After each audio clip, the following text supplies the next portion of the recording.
As a board member for the Campaign for College Opportunity, this is a very special event, not just for the campaign, but really for all of you and for Californians throughout the state. I want to start by also thanking our partners. They're up here on the screen with us. Partnerships are obviously what make solutions possible. So without any of these partners, the campaign is not able to work by itself, and we appreciate everything that they do and being with us today to make this possible. So we know the challenges in front. We have the most diverse economy. We have one of the most obviously diverse populations of any state in the country. But most importantly, we have a very diverse education system. So with what we need for the future workforce of this state, we're going to get right into the discussion with Michele Siqueiros, the incredible leader for the Campaign for College Opportunity, someone who I am privileged to call a friend, but also a leader for us. And then a gentleman who needs no introduction, our Lieutenant Governor and leading candidate for governor, Mr. Gavin Newsom. Thank you. Welcome, everybody. Thank you all for being here. Excellent. Morning. So, afternoon. This morning I flew up on an airplane from Los Angeles full of academic decathlon students, and I was listening to them quiz each other. Wow. Lieutenant Governor, I promise not to give you those hard questions today. Yeah, thank God. Yeah, never did well in those things. It's cool. And then my daughter last night, when I shared with her that I would be interviewing you, I asked her what question should I ask the Lieutenant Governor, and her only recommendation was, well, don't ask him any dumb questions. There are no such things, right? So I thought we would just kick it off by starting off and asking you, why do you want to become governor? Oh, gosh. Well, I have a why. You know, years ago, someone asked me, what's your why? This is a broader answer to the question. And I said, what do you mean my why? They said, no, why are you here? I said, well, I just wanted to, and they said, no, not specifically here. Like, what's your purpose in life? And it was sort of that moment I thought, wow, that's one of those questions, and I wanted to dismiss it, but it kept being replayed in my head over and over again. And I really started to think about it and started to connect dots in my life. This was about 10 years ago. And the things that I've been involved in my professional life. For some of you may not know this, my background, I come from a small business background. I started a little business right out of school with one part-time employee, Pat Kelly. We have 23 small businesses now, over 800 employees up and down the state, restaurants, hotels, and wineries. And I've been in public life as a former president of the Parking and Traffic Commission in San Francisco, 2 terms as a county supervisor, 2 terms as mayor, and now my second term as lieutenant governor. And I wanted to sort of connect some tissue.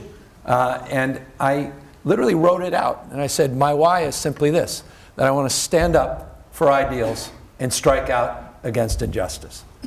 And that why connects back to a photograph I have of my father, Sarge Shriver, and Bobby Kennedy.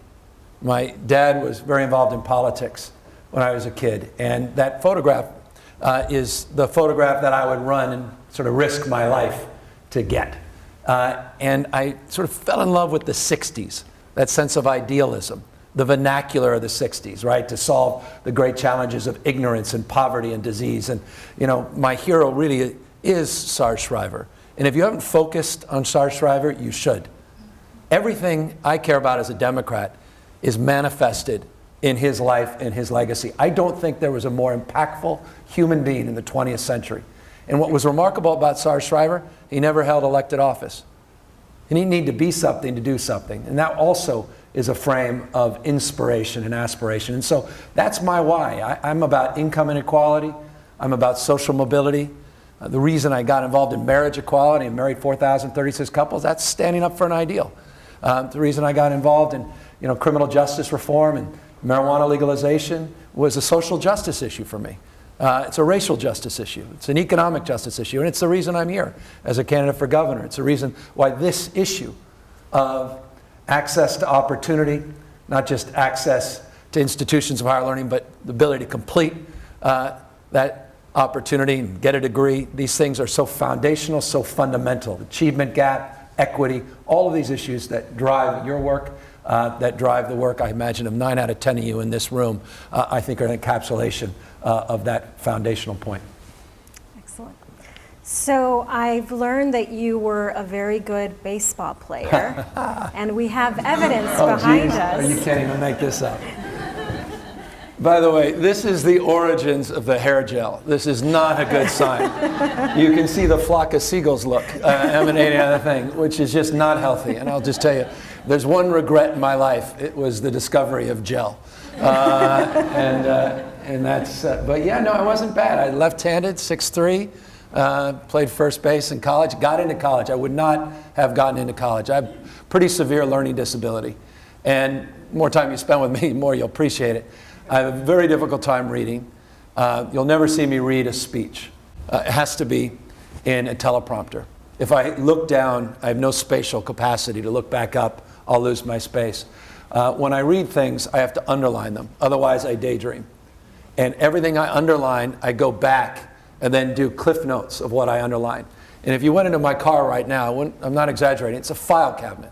There are literally files, just tons of paper.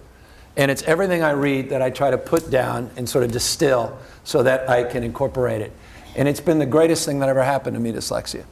Because I got an individualized opportunity to be educated. I had a customized opportunity to be educated. I was not mainstreamed. I was thrown in the back parking lot. I went 4 schools in 5 or 6 years, bounced around, but I was always with the other folks. And that self-paced learning, that individualized learning, is where I flourished. And it really created a bias in my mind about what education should be about. It's not education at scale, it's not batch learning. It's got to be customized, it's got to be individualized. And so with that, I did horribly on my SAT. With that, I did horribly in my grade point average. But thank God I could hit a baseball. And the folks at Santa Clara said, well, we're not so proud of you on your academics. But it ain't so bad on first base, and it saved me. And thus my bias, I have a strong bias to athletics in terms of self-esteem, what it taught me, how it had created opportunities that I otherwise would not have had. And I quite literally, I'm telling you, I wouldn't be here. Quite literally would not be here, not just figuratively, had it not been for sports. So it sounds like that experience, your learning disability, is certainly informing your thinking about college opportunity. Yeah. So how do you think, if you are elected governor, what do you want to see in terms of California higher education? Well, what I learned is everybody has the capacity to flow with the forces of life. Everyone has the capacity to be fully expressive. Everybody. I learned, and you learn this with dyslexia, that your expression's unique. Nobody else has it. Learn from, don't follow others. You don't need to be like somebody else. And that's a wonderful thing to discover, because you spend your entire life trying to be like, oh, she's so smart. I want to be like her. Or one day I want to be something so I can do something. Back to the Sarge Shriver frame. I mean, we're going to celebrate the life and times and commemorate 50 years of Dr. King's death. He was never former president of the United States. Cesar Chavez Day is not celebrating the former governor of California. Mandela, with all due respect, I know you're all fancy Sac State folks, but that 1 year in elected office was impressive. But it was the 27 years of moral authority in prison that we remember him for. Gandhi never became prime minister. He said it would de-genius him. Talked about the constraints of office. There's limits with formal authority. There's no limits when you exercise your moral authority. And so I think of the context of education as that scaffolding to opportunity, to allow people to discover themselves, discover the world around them. And it's an expression of bias in terms of what is the utility of education that I struggle with. Because I imagine if I polled all of you of what's the purpose of higher education, we might build consensus, but I bet it would be around 3 or 4 principles. You may say the complete purpose is a utility to get a job and a career. Others will say, no, that's offensive. Not just about vocation. It's about human flourishing. Others will say, no, it's about citizenship. Everybody has, and by the way, it's however we answer that question then creates the diagram to how we answer it. And that's why sometimes we seem to be talking past each other, because everyone comes from a different perspective in terms of that foundational question. And that's something I think we all have to reconcile. But fundamentally, to me, there is no greater issue to address the foundational issue that defines our time of wealth and income inequality and social mobility than the issue of higher education. It is the antidote. It is the sort of closest approximation to a solution. There is no one solution, but it's the closest approximation. And so it should be an aspiration of everybody, but we also have to recognize that the majority of folks will never realize it. And we cannot forget those folks as well. I would posit that we do not treat people that don't go to college very well in our society. And that's something else we have to, I think, reconcile. And when we have these conversations, in closing, I think we have to be careful about how we have these conversations, because a lot of folks feel like we're just talking right past them as well. They don't envision themselves in this conversation, and they feel like somehow their life will have less meaning and purpose because of it. And I think that's something, again, all of us should be cautious of as we engage in these debates. So I'm going to continue on the sports theme here. I had no idea where this was going. This is interesting. My son recently won the state soccer championship for Southern California. So that's my mom brag moment, everyone. Awesome. And so I wanted to use a soccer analogy. Someone once said the trouble with not having a goal is that you can spend your life running up and down the field and never score. I would argue, and I think many of us in this room, that California has no goal when it comes to higher education. None. We face a shortage of educated workers. More and more young people want to go to college because they know that the value of a college education has never been higher. You've talked about income inequality and it being the closest thing to closing that gap.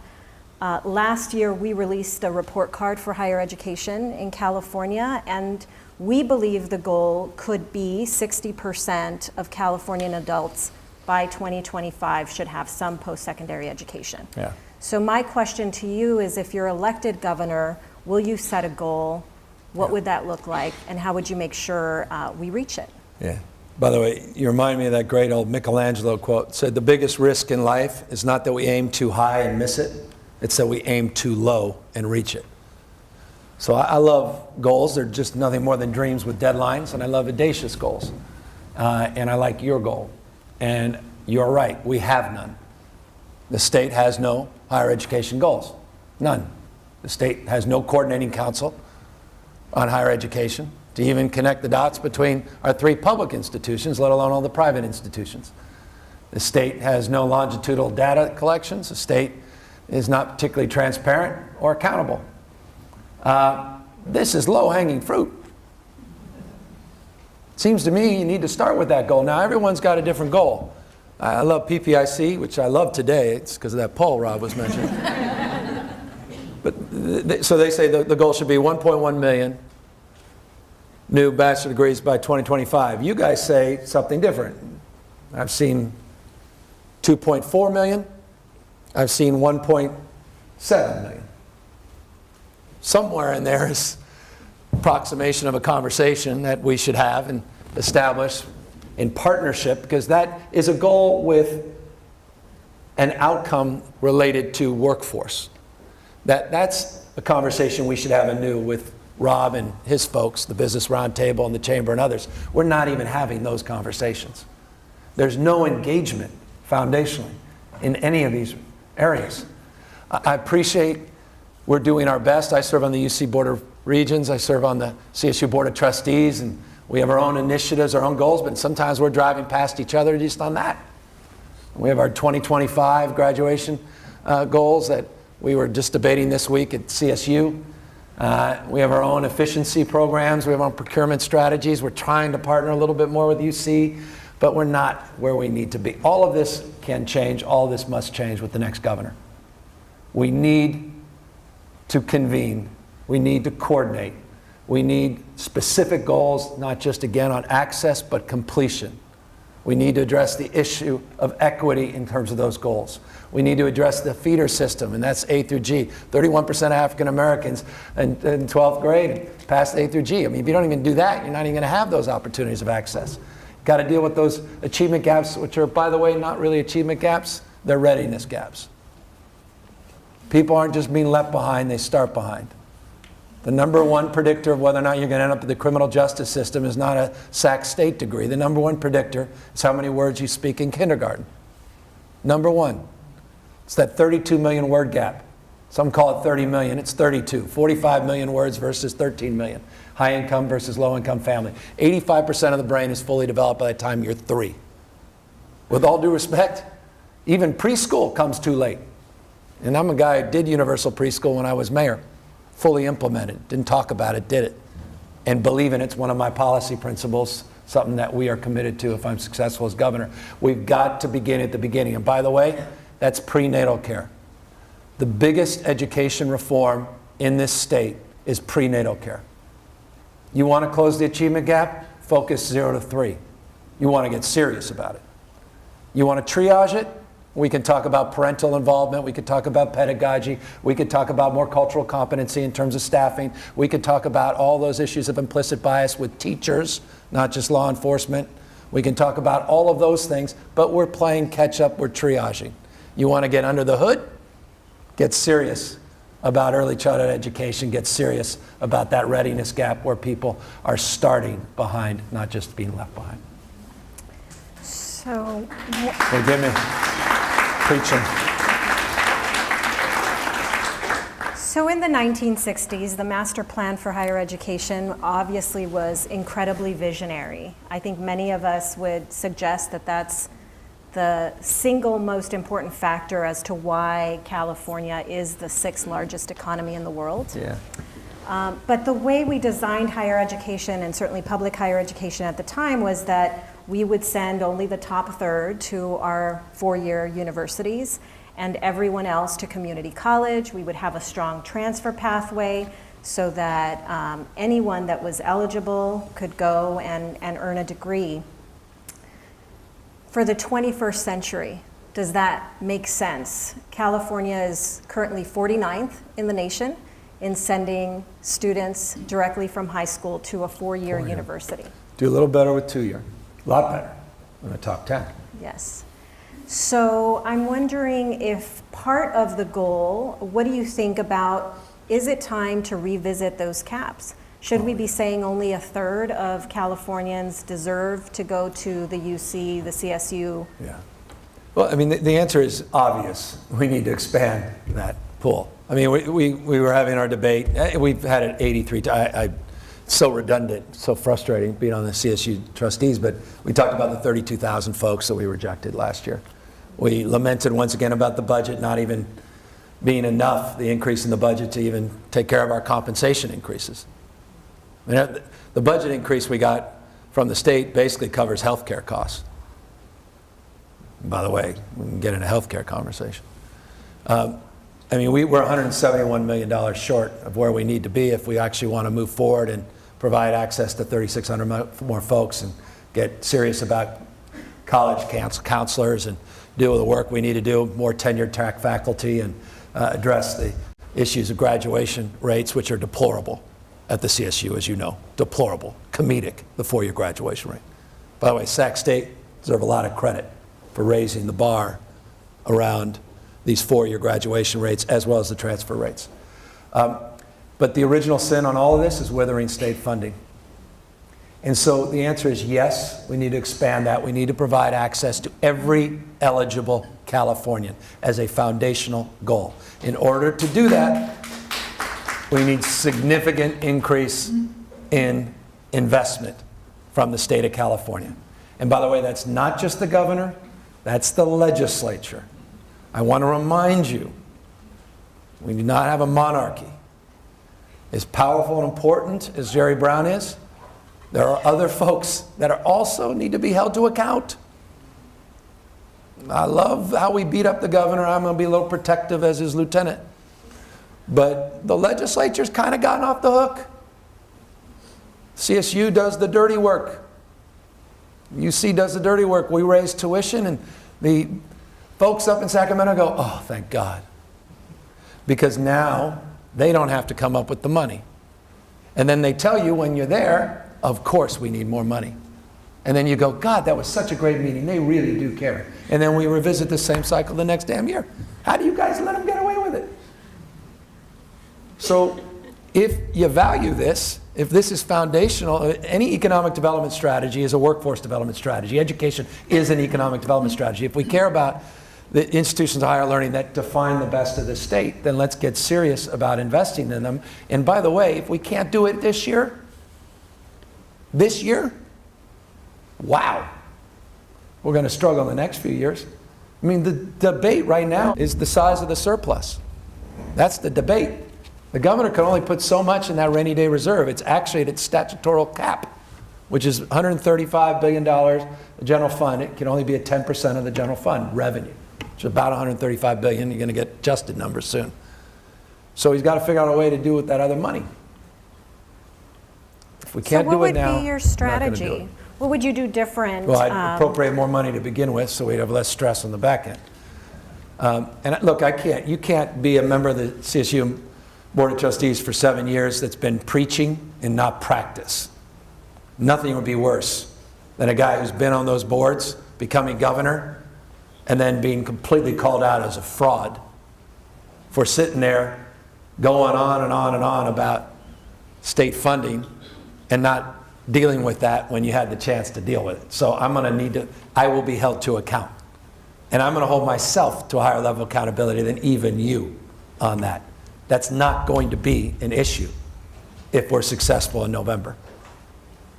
And you got my word on that. Now, I saw the markets today down 700 points. I mean, there's external threats here that I think all of us will accept would be mitigating factors. But we need to significantly increase the investment from the general fund in this state to higher education. There's no greater return on investment.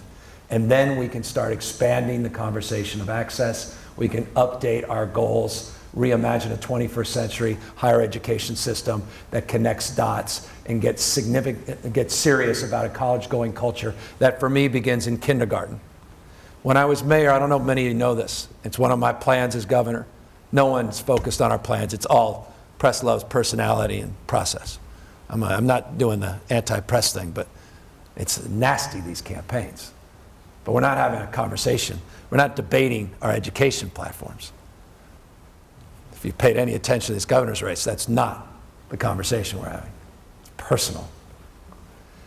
But if you did pay attention to the policies, you'd see that one of my goals is to have a college savings account for every single kindergartner that enters into our K through 12 education system. Every single child that enters into our kindergarten system in this state, I want to give them a college savings account. And you say, well, that's not possible, that's nonsense, that's Pollyannish, you can't afford to do it. We did it in San Francisco. I know everyone says, oh, San Francisco. Boutique, my opponent's a boutique city. I said, well, you ain't gonna win if you call it a boutique city. You're not gonna convince those folks. And we heard the same bells of concern, the same loud voices interrupting that vision. But we prevailed, we persisted, and we created something called K to C in the middle of a recession. And for 6 or 7 years now, or 8 or 9, excuse me, the city has been financing this. And I love this. You guys know this. People that enter in K through 12, the overwhelming majority of the families don't have access to checking or savings accounts. Which is another reason we have to go after payday lenders and check cashing facilities. Predatory lending practice, something else we got to do away with. Have to do away with that. That said, these kids do. And that's a pretty powerful thing. When a little child, in their own name, can go online, and it's their name with their account, and that's a point of pride. And there's an old adage, once a mind is stretched, it never goes back to its original form. And if you could stretch the mind of a kindergartner, where they're talking about going to college, not high schoolers, not middle schoolers. I'm talking about kindergartners. And when dad or mom or, someone who's caregiver of a young child, instead of giving them the next iteration of, PlayStation 12, they can put a $25 check into that account, and you've got all these matching programs, and you do that over the course of 10, 15, 20 years, we know the data bears this out. As little as $500 significantly changes the trajectory of expectation and opportunity for a young child in terms of their belief system and their capacity to even imagine filling out FAFSA and even imagine thinking about the opportunity to, go to a community college or go to Sac State. So I think this is a game changer, and we're going to get that done. And all of this is a part and parcel of a new energy around higher education that I want to bring into the governor's office. So related to that, I think, most of us are really concerned about college affordability, right? If you talk to parents that are struggling to save for college or can't even save for college, the news is constantly talking about the rising cost of tuition or going to college. I know you've supported free community college.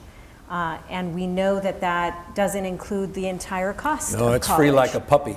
Yes. I just got one, so I actually know what that term means now. So tell us a little bit more about what do you think California's strategy around real financial aid that supports, I think, the value that we all hold dear, that money should never stop talent from going to college. Stated. I love that. So it's full cost of attendance is the conversation. And you guys live it. Housing, let's talk about a racket, that whole textbooks thing. I mean, let's add to our payday lending list, folks to go after. Forewarning, if they see this on video, we're coming after you, textbook folks. Lovingly, I say, in the spirit of love. But it's that cost of food and the food insecure. I mean, all these food pantries we're starting to put up on campuses, the money we appropriated at the UC CSU, all these studies coming out, it's jaw-dropping. The inability to connect dots on CalFresh and the inability for someone to fill out one form and have that one form populate 30 other forms to make sure that someone is eligible for Pell, is also eligible for Cal Grants, and everything else under the sun. Why don't we just have a simple form that does all of that? Why aren't we connecting in every county, the county system, to what folks are doing in those colleges and campuses in those counties, in those cities? It's just such common sense. It's remarkable. It's not that complicated. The money is out there. It's just in all of these different pots. We're not dealing with the person. We're dealing with one aspect of you. Only one aspect of you, not all of you. And so we have got to create a different construct around that. We're beginning to do that. We're having new, we created these task forces. Some of you, I look in the audience, have actually participated in those task forces at UC and CSU. We're just starting to get under the hood. But again, you need a governor to convene this. You need to drive that down with the county boards of supervisors, with mayor's offices. And we need to talk about individuals in their community, live in their community, reside in their community, educate in their community as human beings. And all of these multitudes of struggles and how we can overlay our strategies and leverage those strategies and connect those dots and ultimately solve this crisis. And it's also a Cal Grant B issue, not just A. And then it obviously is an issue around tuition itself and holding the line. I have failed you. I have failed so many times. But, it's like soccer. What's the old adage? Wayne Gretzky said, you miss 100% of the shots you don't take. I'm trying. But we lose every tuition vote, every single one. And I feel like the voice is important, to have that voice of opposition, to at least create a dialectic to make this point. We are our behaviors. There's a sense here, which I've noticed. Legislature blames the governor. Governor blames the fact that he's got a million suitors, or she, which I get. Everybody needing money, everybody's pointing fingers. The UC Board of Regents blames so-and-so. The students blame the regents, the trustees, the whole thing. And it reminds me, there's a great old billboard. I was up in Seattle, and there's the equivalent of the 101 or, 405 if you're from LA. and there's a big billboard on the road, and it says, "You're not stuck in traffic." And of course, these are the most congested parts of the country. And 45 minutes later, you get about 200 yards closer, and you look at that billboard, and you realize it doesn't just say you're not stuck in traffic. In parentheses in small letters underneath it, it says you are traffic. Think about that. The next time you say, "Oh, honey, I'm sorry I'm late, I'm in traffic." No. The person on the other side, "No, you are traffic." And it's a way of saying that society becomes how we behave. We are our broken system of higher education. It's our choices. The UC Regents, when it raises tuition, is the problem. We feel like we're solving a problem. Society becomes how we behave. We have agency. We're not bystanders in this world. We can shape the conversation, shape the debate, and I would like to do that as governor and get folks in all parts and all aspects of the system to recognize and reconcile the fact that we are the solution, not just the problem as well, and resolve to begin to address this more substantively. So I'd like to introduce you to a community college student who has a question for you. And Kashmir, you're here. So makes it she's easy. also here too. But we're going to play her question on the screen. Hello, Mr. Newsom. My name is Kashmir Young. I am a single parent that is currently enrolled at City College of San Francisco. My question to you today is, how can you use your power to help improve childcare resources for all community colleges across the board? This is tough. One of the big issues for me, as I learned the hard way, more is not always better, better is better. So when I was mayor, I said the solution to the childcare crisis is just more childcare slots, and then I realized we had a lot of childcare slots that were unutilized or underutilized because they were lousy. I also realized something I didn't fully understand, that most of the childcare providers that we were subsidizing as a city, as a county, required something I never imagined they required. That is that the parent had to drop off diapers, or they wouldn't even take the child. And I don't know if you know this, low-income families, you're a low-income family, single mom, you're paying 12% after tax. By the way, that's an actual stat. 12% of your after-tax income just on diapers.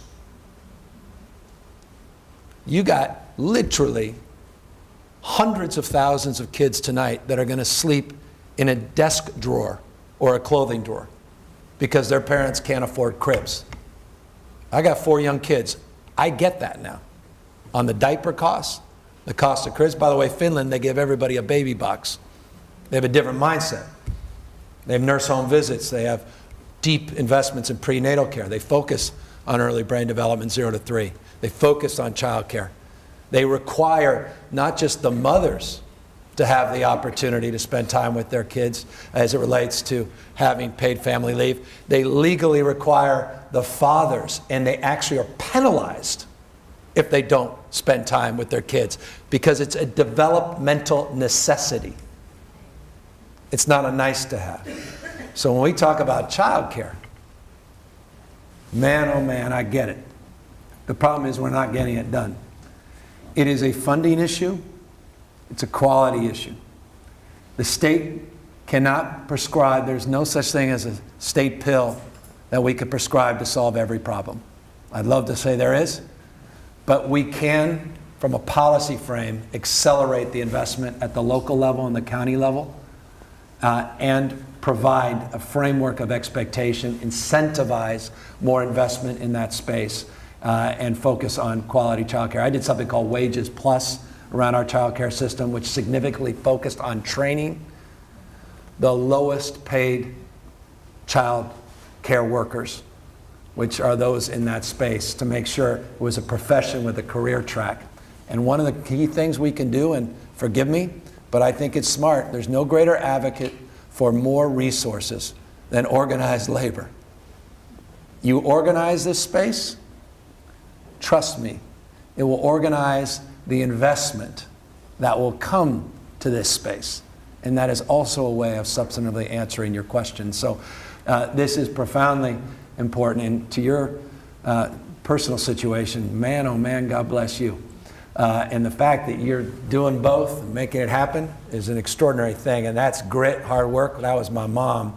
And you guys are at a different level. And what an extraordinary example you are. And I'm grateful you took the time to be here. Thank you. Thank you. So you have 4 young children. Now I'm interested in your movie taste. Have you seen Coco? What? No, obviously, because I would have said yes. What is it? Disney's Oscar-winning animated movie. All right. You see the gasp of surprise What is here. it called? We know you're very busy. I have not been to a movie in like 4 years. Go to a movie theater soon. How many of you have seen the movie? Oh, damn. All right. I was hoping 1 or 2 of you had have covered. How about Black Panther? Everybody in the house. So They didn't need my money. Totally They didn't need my related, money. totally related to higher education. You know, I think both Coco and Black Panther really highlight how beautiful, authentic storytelling that is representative of the diversity of our state can have such a power to give all of us that experience in the movie theater. And so we've had a lot of conversation about representation in Hollywood. And so my question to you is around representation in higher education. I think you're familiar, we released a report a few weeks ago called Left Out, and how exclusion in California higher education is bad for our values, our students, and our economy. What we know is that almost 70% of California undergrads are students of color, 54% are women, and yet the diversity of our faculty is not there. We don't have enough faculty that are African American, Latinx, Asian American, and just as importantly, those that are appointed to serve as UC Board of Regents, Board of Trustees, Board of Governors on the California Student Aid Commission are overwhelmingly white and male. In fact, we found that 2/3 of governing board members in those bodies are male. So I'm interested in what are you going to do about it since you get to appoint? Yeah, well, 1 or 2. I mean, these are 12 damn year terms. Crazy. I say lovingly to my colleagues on the UC Regents, 12 seems a little excessive. So does even 8 on the CSU. So they're staggered terms, and there'll only be a few appointments. You can't write that wrong overnight. But I'm intimately aware of these stats because I've experienced them. You know, I've also noticed, because we've had some interesting, it's also religious, it's also socioeconomic, substantively so, and it's also geographic. And there's a lot of work to do to get that right, and it will take a few terms as governor. So can we to get a that commitment right. from you, though, that you will 100%. appoint more women and more people of color to these bodies? I mean, I was the guy that appointed the first female fire chief in San Francisco history, first female police chief, first female head of Office of Emergency Service, first Public Utilities Commission, first port director. I mean, we dominated in real positions of leadership in historically male-dominated roles. My wife's entire life, which means my life, is around the underrepresentation as well as the misrepresentation of women and girls and people in positions of influence, not least of which Hollywood, which she's been calling out for 10 years. She has an organization called the Representation Project. She's done 4 films, one on rape on college campuses, one on rape in the military, called The Invisible War. The other one was The Hunting Ground. They got an Academy Award nomination. I was a legitimate politician on the red carpet. Not illegitimate, and then 2 films, one called Misrepresentation that Oprah bought, which if you haven't seen it, honestly, it doesn't matter, it's on Netflix now. This is a plug for you, not for her. It's a powerful film. Misrepresentation, you have to see it. It's in thousands and thousands of colleges all across the country. There's curriculum now attached to it, and it's been translated in 20 or 30 languages around the world, and it's a real powerful film. And then the other one is called The Mask You Live In, around masculinity. My wife posits this, that the most dangerous words in the English language are the following: man up, be a man, don't be a sissy, don't act like your sister. And that young boy that hears that, who, by the way, I've got an 8-year-old, a 6-year-old, 4-year-old, and a 2-year-old, 2 and 2. My boys are more empathetic even than my girls. But when they start hearing language like that, they put a mask on and their face grows into it. They become how society expects them to behave. You made a point, 54% of all these graduates are women. You know the biggest dropouts in high school are? Men. Binge drinkers, men. Opioid overdoses, men. Suicides, men. All the sexual assaults, men. Domestic violence, men. Did you have to ask in Parkland, was it a guy? No, you knew that. Men. You got a crisis of boys and men.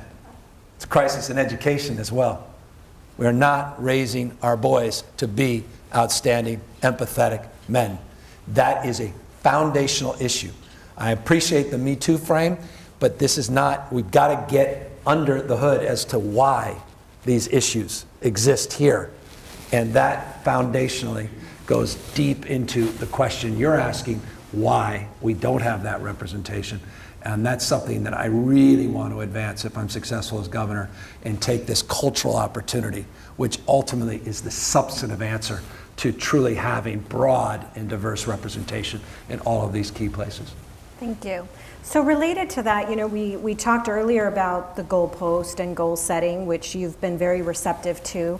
How do you feel about setting goals to ensure that we actually close the equity gaps that exist and persist amongst our students of color who, whether it be their preparation to go to college, they're getting into college, they're graduating from college. One of the things I share is that we are very generally progressive in California, that we love our diversity, we appreciate it, but yet we completely tolerate its absence. And we don't want to talk directly about it because it makes us feel uncomfortable. We don't want to set goals by race on our campuses. We don't want to even look at our data in a disaggregated form so that we could know that we need to do something for our boys or our men and close those gaps.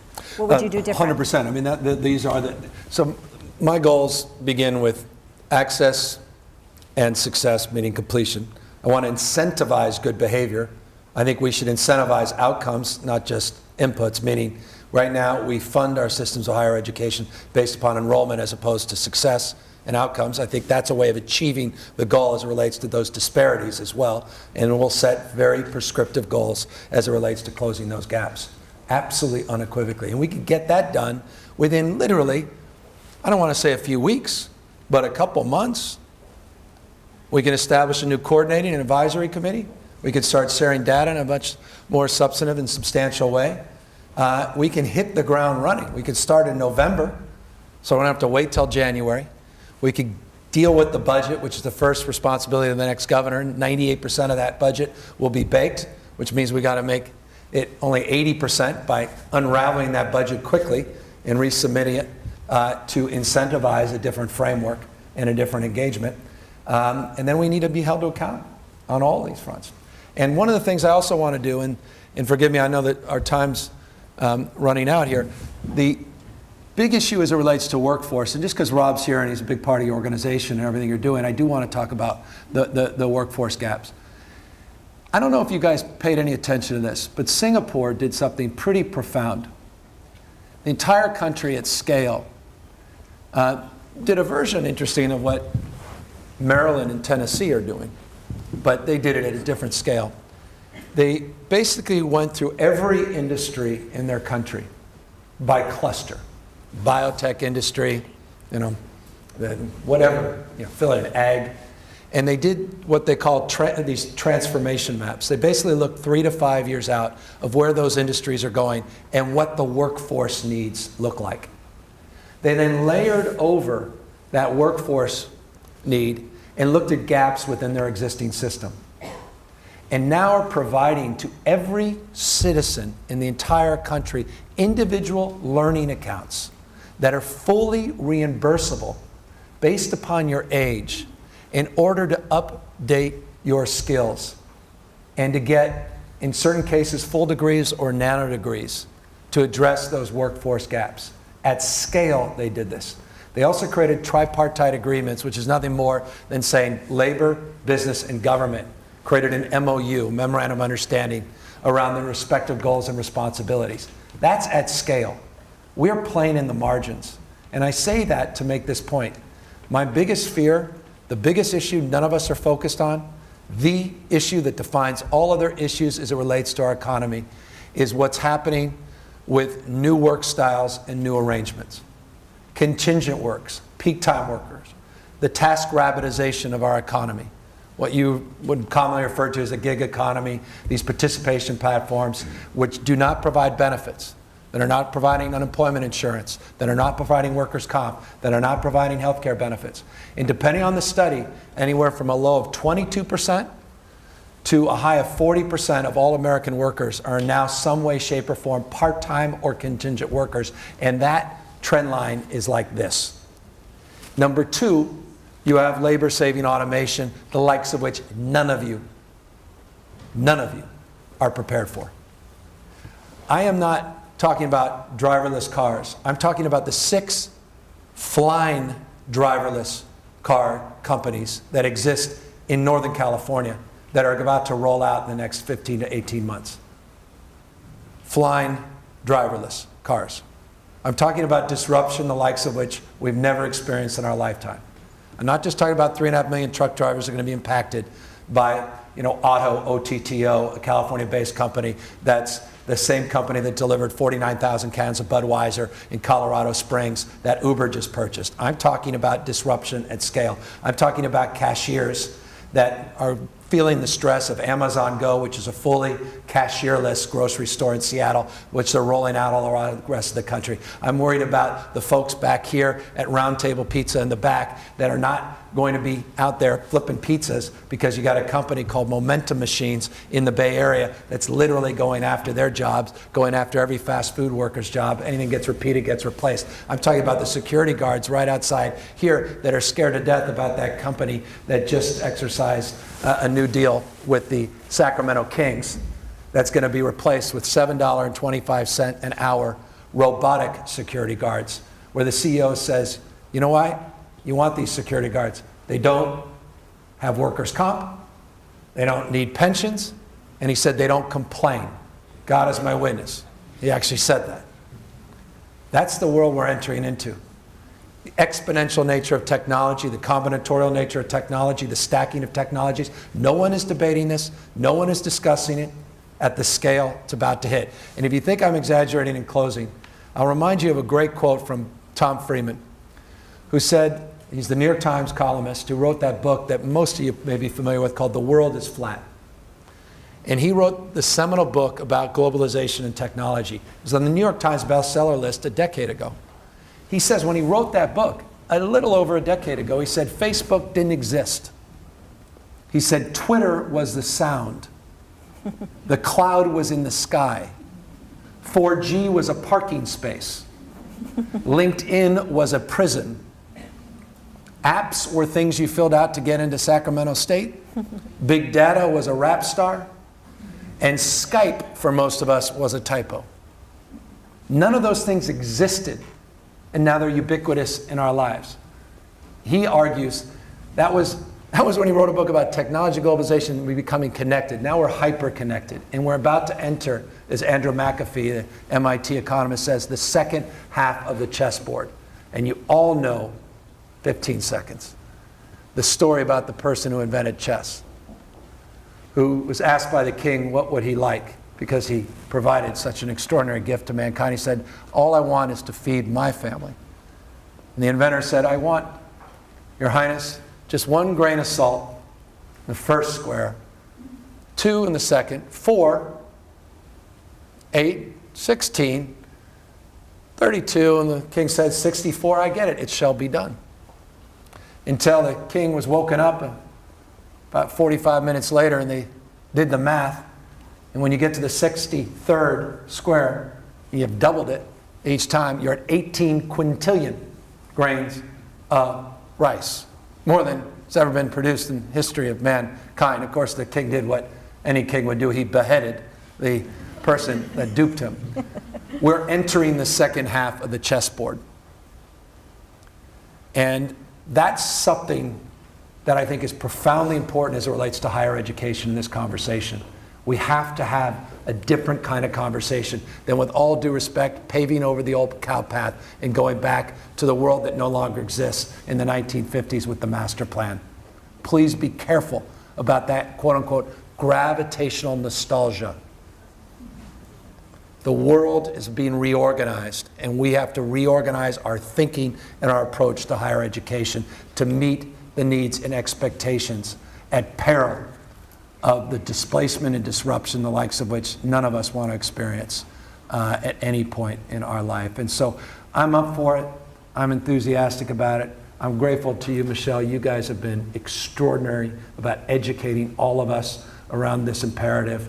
These are achievable goals. These are audacious goals, but they're achievable. It requires leadership and resolve, and it requires all of us rowing in the same direction. I'm grateful to all of you. Thank you for this opportunity, and thank you for all your leadership in this room, and I look forward to working with you, hopefully for many, many years to come. If you indulge us, I'm going to reorganize and give you some rapid fire questions. Oh, I thought we were done. Which are very quick. It said we were done in the back. We are done. Well, we're not done. You're done with me. James is going to ask you a question. Before he does, I want to ask you quick questions. Maybe yes or no answers, Lieutenant Governor. We have 146 colleges and universities in California. Will you establish a coordinating body? Oh. It's my homepage on my website, yes. Okay. Will you name a new secretary? Reestablish a coordinating body. Yes. Forgive me. Will you name a secretary of education? Yes. Will you have a senior leadership, a member of your team that focuses just on higher education? Undersecretary of Higher Education, one of my 3 of 15 bullet points, yes. Great.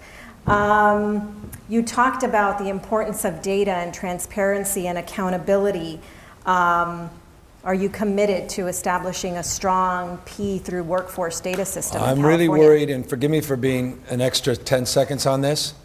The UC just presented their own TES system, which is completely different than the CCGI system, and I know I lost half of you, but for the 2 of you that know what I'm talking about, this is a big deal. We're replicating a system that's our own proprietary system. We're charging folks $5,000 a pop to use it. It's profoundly impactful on the A through G question, and the A through G issue is profoundly important, and it has not in any way, shape, or form connected to CCGI, which is the other data system that works for CSU and the community college system. So the answer is absolutely unequivocally, but with a nuance, that this is not just rhetoric to me and a throwaway yes. This is a profound yes, because the ability to make the differences we want to achieve is predicated on transparency and measurement. And without these systems communicating and collaborating, I don't care. You're going to have all those other governors who are saying yes to you, but I don't think they know what they're saying yes to. And they need to understand this is profoundly important, and it gets lost because you don't usually get celebrated for your IT upgrades and your data collection. But I think it deserves to be celebrated, and the question is a profoundly important one. Absolutely yes. Sorry. We have a There's lot one of guy data who loves advocates CCGI. here. God Yes. bless. And an unfair rapid question, because it's something near and dear to our hearts, certainly my heart. Will you protect and defend undocumented Californians and DACA students in our state? Yeah, but I want to use the word sanctuary, and I got a little, got into it with my colleagues at the UC Regents, and I like you using the word sanctuary. Janet didn't like it. I get it, but got to be bold on this. So the answer is yes, and I just want to, is that the last question? It's my last question, and then I you're definitely gonna ask. wanted to give But can I- James a quick opportunity to ask his. And forgive me, I know all of you guys have plenty to do, but can I just say something about sanctuary policy real quick? Can I tell you what Rudy Giuliani said about sanctuary policy? I know half of you are like, no. Rudy Giuliani was one of its biggest promoters and defenders when he was mayor of New York. Rudy Giuliani defended it against lawsuits. He said it does three things. He says, number one, it keeps people safe for an obvious reason. Sanctuary policy is about trust. It's about community policing. If you're a victim of crime or witness of crime, you're more likely to cooperate and collaborate with law enforcement as long as you know that they're not an arm of federal deportation. Common sense. Number two, you're more likely to get educated. This is the relevance to all of you.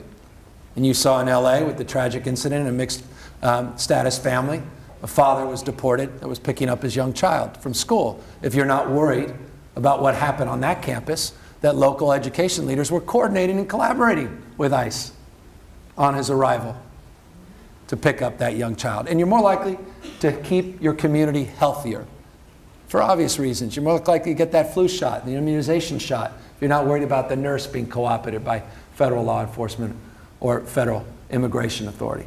Sanctuary policies have worked for decades. Sanctuary is not novel. By no means is it unique to this state. Sanctuary policies existed for decades in Dallas, Texas, in Houston, Texas, in Fresno, California, San Diego, not just San Jose, San Francisco, and Santa Monica. Sanctuary policy keeps people safe. Sanctuary policy is not a shield, however, for criminal activity.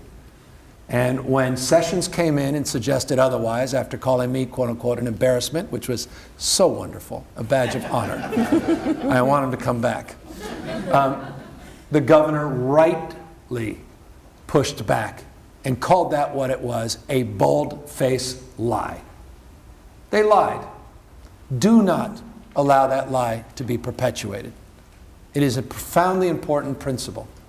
It's also an important principle that whoever you are, here with your green card, whatever status or without status, you have no right to prey on vulnerable populations.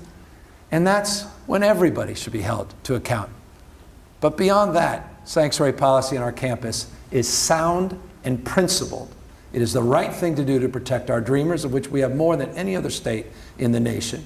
And we should celebrate those dreamers because they're not good, they're great. They're at a different level. I have not met one dreamer that is anything except extraordinary, jaw-dropping. Where did you come from? Wow, why aren't there 10,000 more of you? These are extraordinary individuals. They are the best of the best, the cream of the crop. And by every stretch of the imagination, the UC CSU Community College, the K-12 education system, in communities large and small, from Butte County to Santa Clara County, we need to do everything we can to keep the federal authorities out of our education system and keep ICE at bay and not cooperate in any way, shape, or form. Thank you for that. James, we're going to have you ask the last question, and I'm going to invite Ryan from Ed Trust West, our co-host, to help close out the program as well. James. Hi, my name is James Suelio III. I'm a third-year political science major at Sacramento State. Since 1986, tuition at the UC has increased tenfold annually. Loan forgiveness for California students would help to kickstart our future while allowing us to begin to contribute to the state's economy. So in regards to California, why is the conversation whether or not we're going to raise the tuition once again to help the budget breathe, and not how can we lower tuition to as close to zero as possible? What would legislation that would erase a large portion, if not all, of student debt have to look like to garner your support? So, look, obviously, look, I support community college being free. Look, we have 4 other states that already have free community college, but $46 a unit is hardly the real cost of education. Then again, we know it costs more money, and you guys have borne this out, because of the way the aid programs work. You go on community college, you're working longer hours, and that debt does accrue because of the overall cost of education. So that debt does grow substantially. So there's novel ways of looking at this. I love the loan repayment programs that exist from a federal frame that Trump is trying to eliminate. I applaud President Obama for that program, and then I absolutely condemn him for not talking about it more when he was president. It was one of his great programs, and you never even knew about it. Bill Clinton was the only one even talking about President Obama's program, saying, why is he not talking about this more? So that's number one. Number two, loan forgiveness for working, for example, with the California Conservation Corps is on my website as one proposal. I also believe in tax credits for employers, providing loan forgiveness programs, number three. And I continue to believe that we need to bring down the cost overall as the foundational point beyond, again, the issue of tuition, which is a deeper issue, and providing more access to not loan programs, but to grant programs like Cal Grant B for the full cost of attendance. Those are a framework in addition to refinancing debt. But at a state level, that's a little more challenging. Final big idea, that is a big idea. And I announced this 2 years ago and no one paid attention, which is good. It's just as well. At the convention, I said it's time for a state bank. And I said it not in the context of the contemporary version, which is to deal with banking cannabis, but specifically to address our student loans. And I think this may be the biggest idea of all. You all know this. The state of California has a budget north of $190 billion. It's over $250 billion we spend when you add all the accounts up.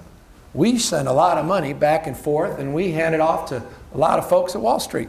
I don't begrudge other people's success. So I recognize those folks, those banks, they take a little cut of your money. And then they arbitrage it and somehow send it on a computer screen to some kid in UK that then sends it to Gazprom that repackages it at some REIT that's part of your 401. No one understands any of that. And then somehow a piece of it gets back into your community. Why the hell does that make any sense? Why can't California do what North Dakota did, hardly a liberal bastion? North Dakota that's had a state bank for decades, almost over a century, generated I think $136 million. If you're from PolitiFact, forgive me, I'm lost you by a margin of error. Mostly true though, I think. But caveat. Why isn't California doing that? Well, we know the answer, one reason, the banks don't like it. But we don't work for the banks, work for you. And I don't think anything would work more for you on the issue of student debt than putting the resources, tens of billions of dollars a year, through that state lens, reinvesting it in our communities and reinvesting it in the most important of capital, and that is human capital. And so that is a framework of my 5-pillar proposal to alleviate your stress. Beyond that, I have nothing more. That's except great. That's really great. Questions. I want to thank you for your time, for reading every single report and email I send your way. I know that you do. You send a lot. We're here to continue this conversation. Thank you for dedicating. Let's give him a round of applause as we invite Ryan Smith to. Thank you all. Thanks again. Let's give the Lieutenant Governor another round of applause. Thank you. I don't have too much time, but I do want to say we covered a lot of territory in a short amount of time. Just to do a brief summary, we talked about increase in access to financial aid. We talked about the need to strengthen our data systems. We talked about representation mattering, not only in our student body, but also in our faculty. We discussed the need to have goals, particularly as related to higher education, how we can transition our students better from K-12 to college. where your jail vaccination began. I know. And even recounted your baseball days. And specifically talked about the need to support our undocumented and documented students across the state. I appreciated the depth of the conversation and excited about next steps. So our next gubernatorial chat will happen April 2nd, I believe, with John Chung. And I appreciate if we can continue to get the same folks here so we can compare. And by the time I see you next time, I want you to not only sing Coco, No. but I want you to sing Black Panther and know that Wakanda Forever is really important.